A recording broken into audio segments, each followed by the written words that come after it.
The tech bros are trying to take away your humanity, but you're not a machine. Let's talk about what it means to live like a human in this high-tech world. This is Analogish, and I'm your host, Becky Mollenkamp.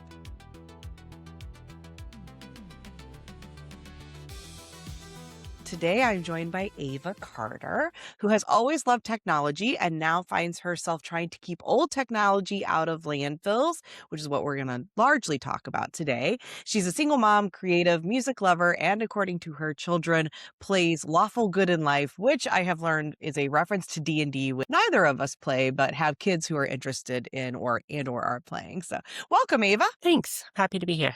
You have developed in the last, maybe 6 months to a year? Yeah, 6 months.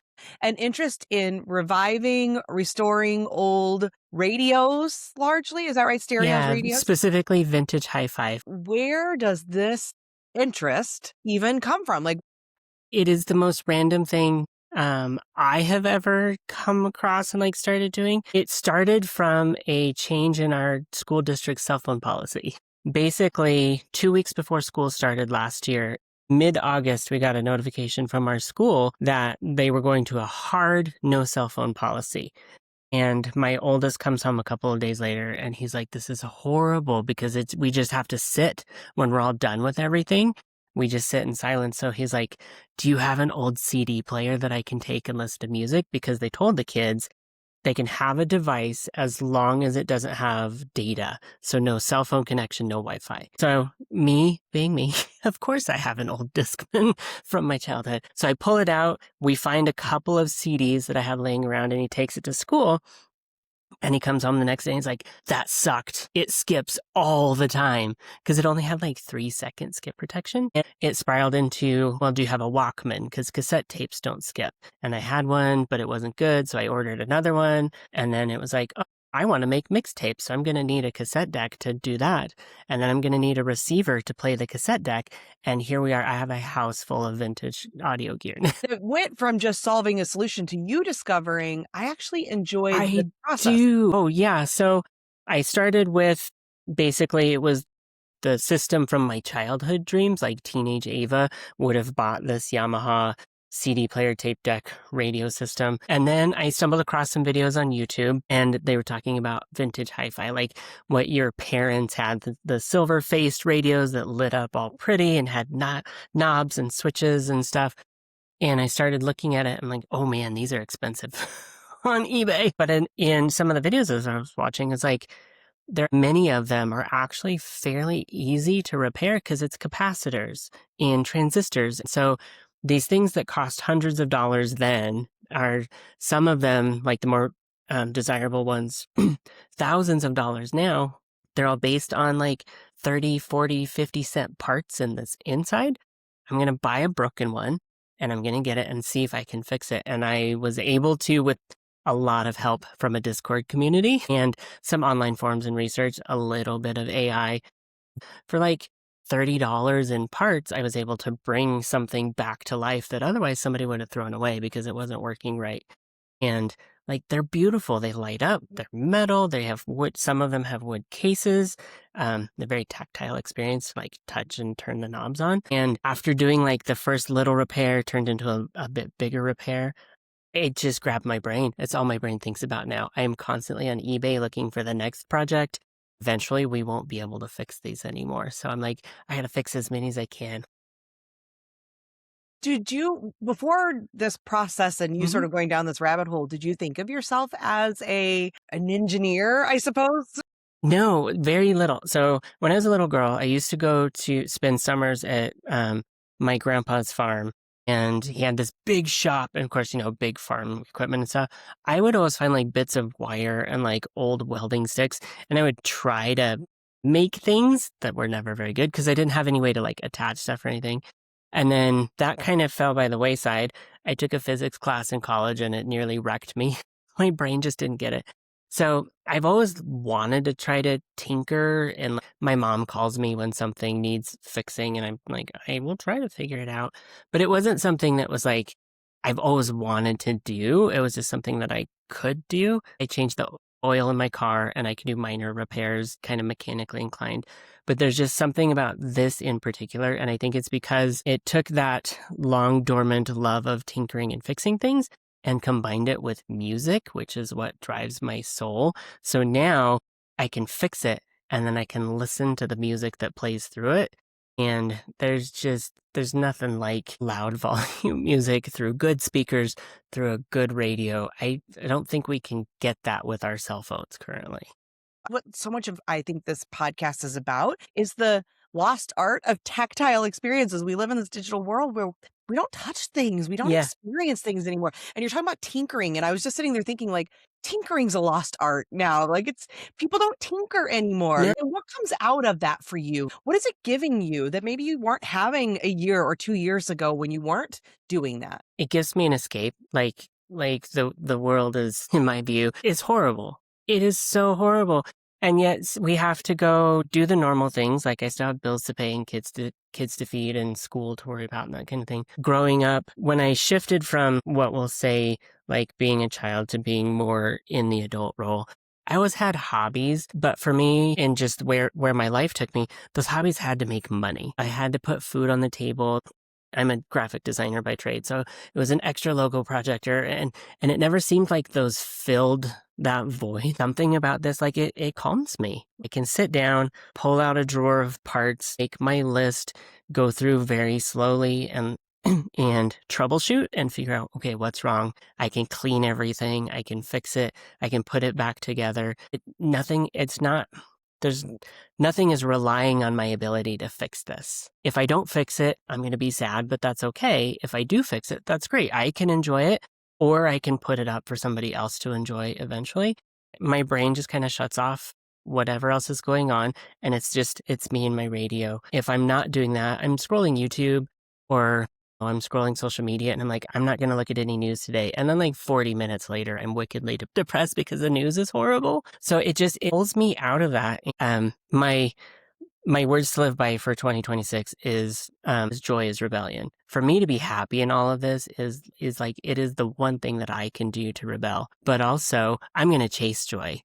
All this crap that's happening in the world, the one thing that I can do to like keep myself from being sucked down is do the things that make me happy. And like this, for whatever reason, is like the thing. It has fully consumed my brain to find things, to fix things, to the community that exists around this is probably the most welcoming, inviting, like everything is political, but like that doesn't seep into the core of this community because we're all so focused on keeping these things alive for ourselves and for other people to enjoy. What is the heart of that? Why are people so interested? Is it environmentalists who are like, let's keep these things out of the landfill? Is it nostalgic folks who are like, we don't want to lose this technology?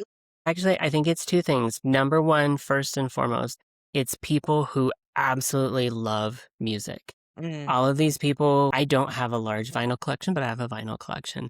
I bought a whole bunch of cassette tapes at an estate sale because it's that, like, as you were talking about earlier, it's the tactile experience of interacting with the thing. You have to put the cassette tape in, close the door, push the button, turn the volume up. But in this community, like, they're always talking about their latest record find, the latest track they found on YouTube or streaming or whatever. So it's a love of music. This gear specifically plays music in a way that no other thing does. Home theater stuff, kind of, but having experienced both now, this is significantly different. So in the 70s, before we had loads of cable TV and like all of that kind of media, like music was the thing. Like for a long time, you gathered around the radio.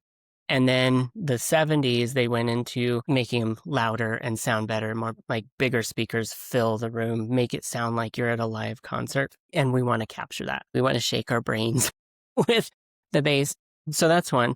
And two is for a lot of us, they're just gorgeous pieces. So The there's art piece machined, for you. they're machined aluminum. A lot of them from this era have real wood cases. Some of them are veneered, but they look beautiful. And they're aluminum knobs and the lights glow. You know, you turn the lights down in your house and you've got this glowing light with this beautiful sound. And going back that a lot of us like to tinker. One of my friends is like, "It's a whole lot cheaper than collecting cars." We all have that drive to fix things, to tinker with things, and because they're small, they fit on a tabletop or a bench top. It's something that we can scratch that tinker itch.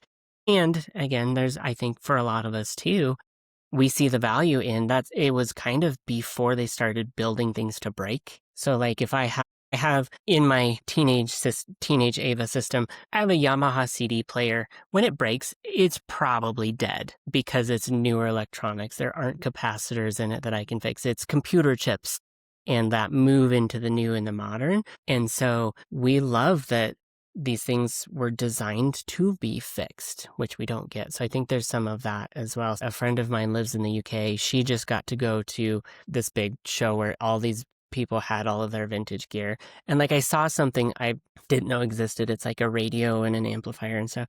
The design is gorgeous to me. Like it is the coolest looking, and like I want it in my house just because it looks cool, but also it plays really good music. When I listen to my vinyl, there's a warmth to the Mm-hmm. music that just somehow gets lost in the blue light of just playing it on a device. And I love Yeah. that you mentioned that part about things are now made to be trashed.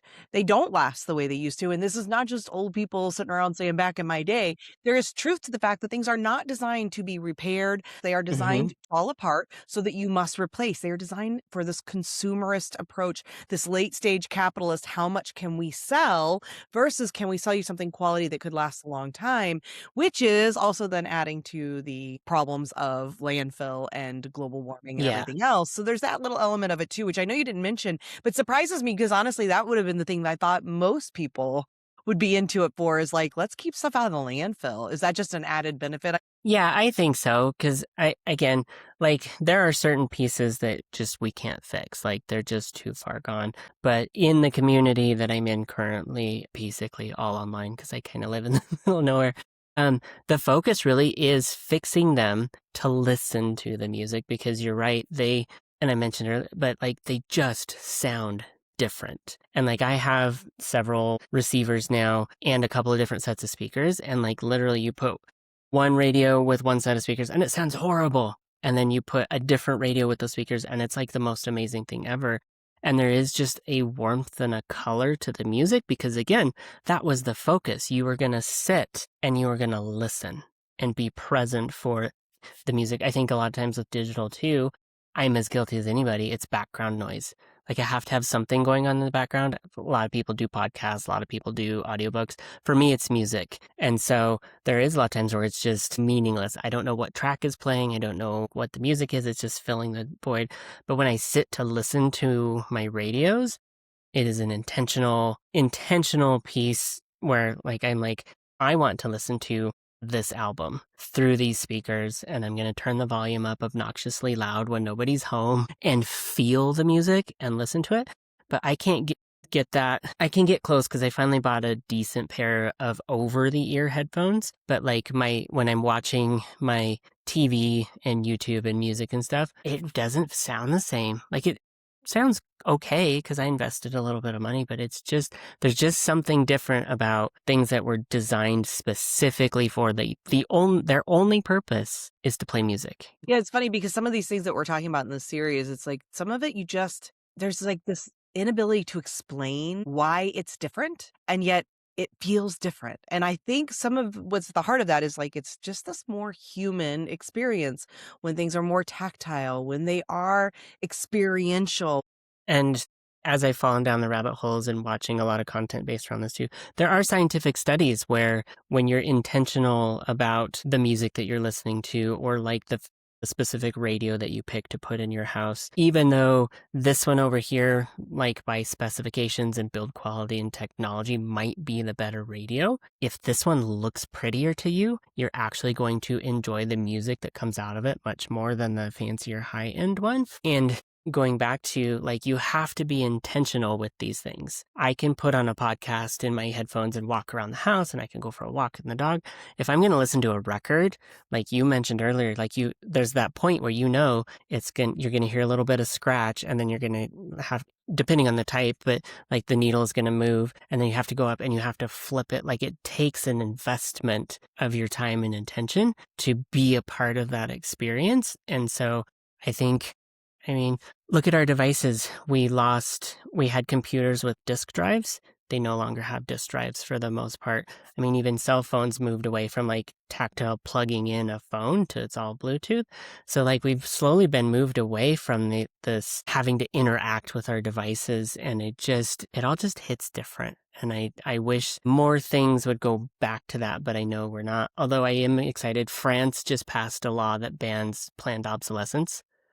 So companies will Great. now face penalties if they are caught designing products specifically to fail. Yeah, So that's there's fantastic. some hope. Europe is always leading the way, and then us in the US, if you're listening in the US, those like Ava and I are, yeah, we're always behind. But it's been 8 months, something like Yeah. that you've been on this process.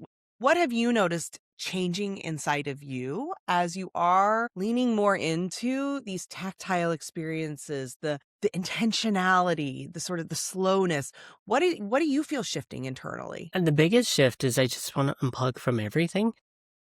I want to own things again. I don't want to rent everything that I pay for, but a lot of it, again, for me is it's my safe place. It's the place that I can unplug, give my brain a minute to focus on, because it's constantly going a million directions, and I can take a minute and I can breathe. And in those moments of working on the radios and getting really frustrated, but also like having that breakthrough aha moment of when I finally fixed it, I can also help process some of the other garbage that's going on, because it just, I almost can't describe it, because it's still very new to me, on having that thing where I can just shut off the brain and focus and breathe and be present. Actually, it's probably just that, being present, going from a world that I came out to and started transition when like the sky was bright and blue and sunny and it was like this amazing thing, and then the world quickly turned into this dark and horrible and scary place. It's the one thing where I still feel that same sense of joy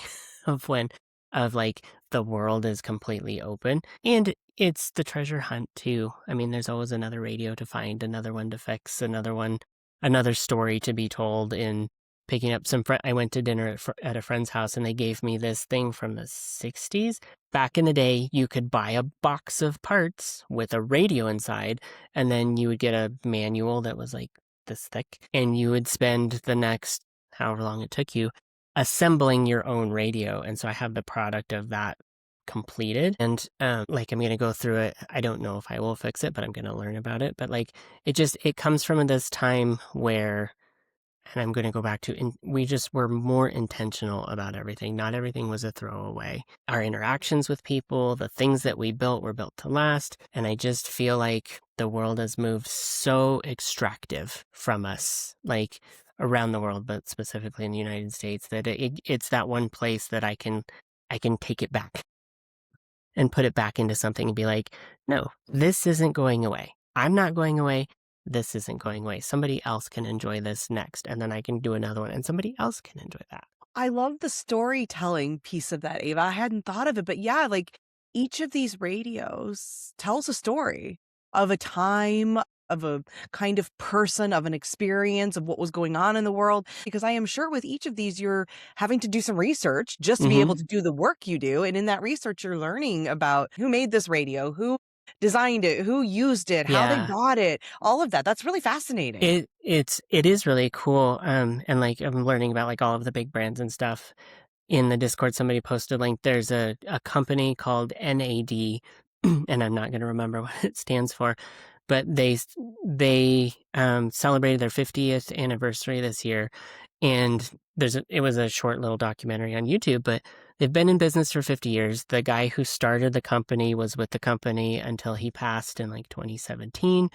And there are these stories of these people who are passionate. They didn't sell out to like the big conglomerates, and they didn't cheapen everything as they go, which happens in a lot of products. They start really nice, and then the bean counters get in, and then they start whittling away at the expensive components, and like we can get close to that with cheaper components. And I'm like, oh, I want one now because the story is so good. And I like meeting these other people in the discords. It's like there's great stories of I found this in my grandparents' closet. Is this worth saving? And like there's a lot of yes or no, or it's like I pick stuff off of one radio that I've got sitting behind me. The eBay listing was it was working great until a few months ago, and then it's quit working. And then I click buy, and they send me a message and like, "Are you sure you want to buy this? It's broken." Absolutely, I want to buy it, and That's I why get I it. wanna buy it. Yeah, and it's embarrassing because it was like it was the easiest fix. It was a couple of fuses, but now I get to take this thing and say, I have the story of this funny eBay haha, and then I've got this hilarious picture of what they did on the inside, and then I fix it, and then I can put it up for sale and get it to somebody who's gonna. So like I have that story too, or even just like going to my friends and having pizza and talking about all these ridiculous things, movies from our childhood and stuff. And then he brings out this radio because he knows I'm obsessed with them. It came with their house, I guess, when they bought it, but and now I've got it, and now it's like, what do I do with it? Do I keep it as a showpiece? I'm actually probably going to try to fix it because it is daunting. It is the most complex. I don't know how people built these in like an evening and a weekend because compared to the radios that I've bought and repaired already, this one is wildly complex. I think it was like, let's stuff as much technology as we have in the early 60s in this so it's better than everybody else's. But it's going to be a learning experience just to figure out like the basic operation of it and then start figuring out, okay, how do I fix this thing? But I'm going to have stories. When I asked you, how has this affected you? What have you learned from this? I'm also curious about the tinkering and the learning a skill and learning new skills all along the way, proving to yourself that you can do something that 6 months ago or a year ago you would have thought impossible. Because we've talked about this off this podcast where I've said, I desperately wish I had a skill. Whenever you watch one of these disaster movies or the dystopian future movies, you know they're part of the rebellion because they have old technology. They know how to tinker. Like those are needed people when we start to think about fighting back. Like you have skills that I think would be useful should things go haywire. And I just wonder what that's done for you in your confidence. It's exactly that. I've gone through the course of my career. I've had a pretty dark couple of years there for a minute where my professional confidence was nearly shattered. Like like I spent a good amount of time just being like, I can't do anything. Like I'm not good at this. I don't know what I want to do with my life kind of stuff. It has brought back, I even told somebody just a couple of days ago, I'm good at what I do. And I couldn't have said that even 6 months ago. And in doing these little things, I've always liked to learn new technology, learn how to do most of my learning has been around technology, computers, software. I can set up somebody's TV for them kind of stuff, but those don't feel like tangible skills in that same way. I can change the oil in my car, but again, like most people should at least have some knowledge of that, even if it's just I know I need to take it somewhere and have it changed. But going back to this, the one of the first radios that I did, all it really needed was new lights. But it involved some soldering, which I hadn't done since I was in 8th grade. I did it once. I could probably do it again. But that feeling of accomplishment, putting everything putting everything back together, putting the case on it, and turning the power button on for the first time and having it just like I put green lights in it where it used to have kind of a blue glow. It was so bright, and like I was just like, I did that. It didn't feel like a big thing, but it was this amazing glow, and it worked, and everything did what it was supposed to do. And so it's bleeding into, there are other things that I want to do. My sister and I have a web shop. Somebody asked me to make them t-shirts and sweatshirts. A friend of mine owns a boxing gym. And I'm like, I've done a couple. And she's like, I need 48. And I'm like, I think I can do it. So I did. It took longer than I thought it would, but I did it. And I think they turned out great. And I normally wouldn't have said, I think they turned out great. So it's subconsciously boosting my confidence. I know I'm going to like fry something. It's electronics. It's bound to happen. But the ones that I do fix, it seeps into you and you're like, I can fix things. I can Yeah. be good at something. I can do this thing. And it doesn't matter what the thing is, but it's like if I can do something and do it well, like I can do something else and do it well. So I haven't actually thought about it much until like this very moment because I've just been obsessed in like fixing things. But yeah, that confidence boost, it's bleeding through for sure. It's amazing. I mean, I think hard skills are lost these days. People are not sent into trades very often anymore. That is looked down on, which is a Yeah. shame. And so many of us have been focused on softer skills, and those are valuable. Yes. I love the soft skills I have, but I do think there's just something so valuable about these more hard skills, these tactile trade kind of skills that can be useful no matter what. The ability to problem solve to figure out how to do that is huge. Yeah, and it's the problem solving for me that, because like even with electricity, I still don't fully understand. Like I can't tell you how the electricity flows through the radio. My brain is having trouble like grasping the core concepts of that, but I can problem solve and I've learning to figure out, I know signal comes in here and somewhere in here it's getting messed up. And then I have to figure out why is that getting messed up. And then I know enough to be like, okay, I can pull these components out and just test them and see if they're good, and then I can put them back in. I feel like in the rest of life as well, it's unlocking that part of that new, just a different way to look at things with, I've got an issue here that I need to figure out how to solve it or how to get past it. And before I probably would have done it in this way. And now, specifically with the radios, you can like break them into chunks and be like, okay, this part functions and then it goes to this part and then it goes to this part. And so it's helping me pick that apart and be like, okay, what is the issue? Is it a system-wide issue? Is it a very, like, is it happening at the beginning? Is it happening in the middle or just before the end? And that's bleeding into other things that I'm having to solve, whether it's work or kids in school or, other issues like family issues or anything. I'm looking at things through a much different lens now because I've been problem solving in a totally different way for these radios, having to really break it apart and figure out troubleshooting from beginning to end. And I bet if your refrigerator broke down tomorrow, you'd probably be able to, even though you've never fixed a refrigerator, the skills you're learning here, you could probably transfer to something like that, right? Yeah, That's so cool. it's bleeding because I started with radios and then I've picked up a couple of cassette decks because they have belts and mechanisms that are way more complicated. So I'm like, if I can figure this out, maybe I can figure those out. That's amazing. That's such confidence. That's a confidence builder that I think we don't often get because we aren't working with our hands. We aren't forced to have to figure things out. And the world has made it so easy to just drop something off and hire somebody else. Or, like you said, throw it away and just replace it because Hmm. it's so cheap to do that. The last thing I wanted to ask you about, you've mentioned many times community. And I think that's another piece of this that we is important to shine a light on when we're thinking about like some of this ways of balancing lo-fi with hi-fi in our Hmm. lives is the piece of this that's so important is the community that can develop for you around some of these offline activities. Even though the community is online, you're all sort of centered around this offline experience that you're all having. What has that community experience been like for you? It's been huge. Like when I got into vintage radios, there was the videos that I was watching on YouTube. There's a store in Des Moines, Iowa that sells vintage radios, and that's the channel. Like they do a weekly topic of some kind. And then I got the opportunity to go to the store and like kind of have that little experience of like, oh my goodness, I'm actually here in like a YouTube YouTuber shop. And then in a couple of videos later, they mentioned, oh, we have this Discord community. And I logged in and I watched and I read and I didn't participate for weeks. And then I'm like, damn it, I'm just going to jump in. I have this radio that I'm going to fix and I will probably need some help on it. So I'm just going to jump in. And as a trans person, you're always a little concerned, even online when nobody can see you. And it's been incredible. Like they don't care who I am, what my background is. They care whether I love the radios or not, whether I love fixing these electronics. And like there's one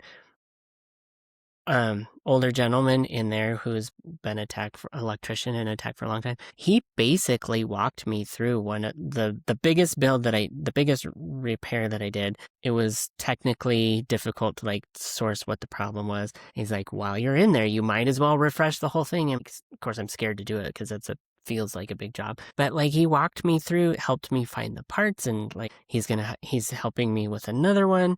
But being pretty isolated where I'm at, very conservative evangelical community, it's isolating. It is really lonely most of the time. As much as I would like a conversation over coffee or to have these people over and like we can listen to my stereo this week and we'll listen to your stereo next week, to just have a place to go talk about the ridiculousness of I found this on eBay. Is it a good buy? Should I repair this one? Hey, this happened.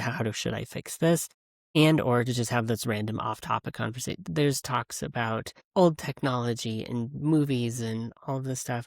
Like, I'm just part of the community. And of course, it was really affirming too. When I fixed the big fix, I got an Atta-girl from somebody and from a complete and random stranger. Like, it is, again, like it's the place of peace and rest for me, is in this community of people who love music and people who love to fix these things that bring us joy through the music. Some of the unexpected benefits of the things that Yeah. we do, right? I'm sure when you started it just to solve the problem, you never knew it would bring you here, and yet here it is.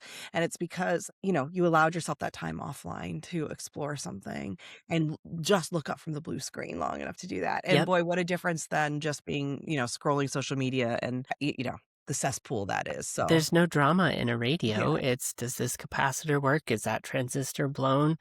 Do I need to put a fuse in here? What if I change these from warm white lights to green lights? I have a tendency to at least try green on everything, and most people think it's horrible. So I'm like the green lady over here.